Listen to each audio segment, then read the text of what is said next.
অনুগ্রহ করে বলবেন যে আপনি কেন উপদেষ্টা হলেন না। দেখুন, এই বিষয়টা নিয়ে সোশ্যাল মিডিয়াতে যেভাবে আলোচনা চলছে আমি অনেকটাই বিব্রত। বিশেষ করে অনেকে লেখালেখি করছেন, অনেকগুলো মিডিয়াতে উঠে এসেছে। বিষয়টাকে অনেকে যেভাবে চিত্রায়িত করছেন আসলে এরকম না। আমি একটু খোলাসা করি। আ আমাকে শিক্ষার্থীদের তরফ থেকে একজন ফোন দিয়ে বললেন যে, "অনেকে আপনাকে উপদেষ্টা করার ব্যাপারে মতামত দিচ্ছেন। আপনি কি বলছেন? আপনার মতামত কি?" আমি তখন পরিষ্কার জানিয়েছি, "দেখেন, আমি এটার জন্য নিজেকে উপযুক্ত মনে করি না। এর চাইতে অনেক উপযুক্ত মানুষ আছেন আলহামদুলিল্লাহ।" তখন আমি কয়েকটা নাম প্রস্তাব করি।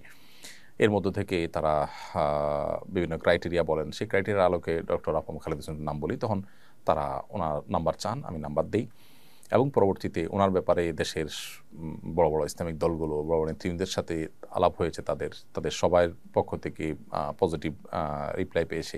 পরবর্তীতে তিনি নির্বাচিত হয়েছেন আলহামদুলিল্লাহ। তো আমাকে এখানে চূড়ান্ত করে ফেলেছেন তারা। তারপর আমি ডিনাই করে ফেলেছি। আমি এত মহানুভব আ মানুষ বা এত মহান মানুষ আসলে না।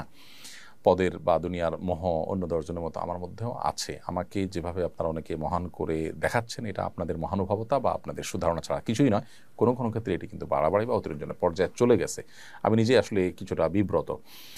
বিষয়টি আসলে জানাজানিই হতো না। কিন্তু আলেমদের একটা ফোরামে এটা নিয়ে পরামর্শ হয়েছে। সেখান থেকে আসলে কেউ, কেউ সোশ্যাল মিডিয়াতে লিখেছেন, সেখানে থাকা আলেমদের কেউ, কেউ।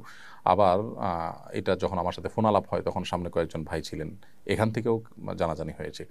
তো বিষয়টা এরকম না যে আমাকে একেবারে পদ দিয়ে দেওয়া হয়েছে। আমি ইচ্ছাকৃত এটাকে ডিনাই করে দিয়েছি চূড়ান্ত হওয়ার পর। ব্যাপারটা এরকম না। আমাকে বলেছে তারা, আমি অপারগতা প্রকাশ করেছি, আরেকজনের কথা বলেছি, এই।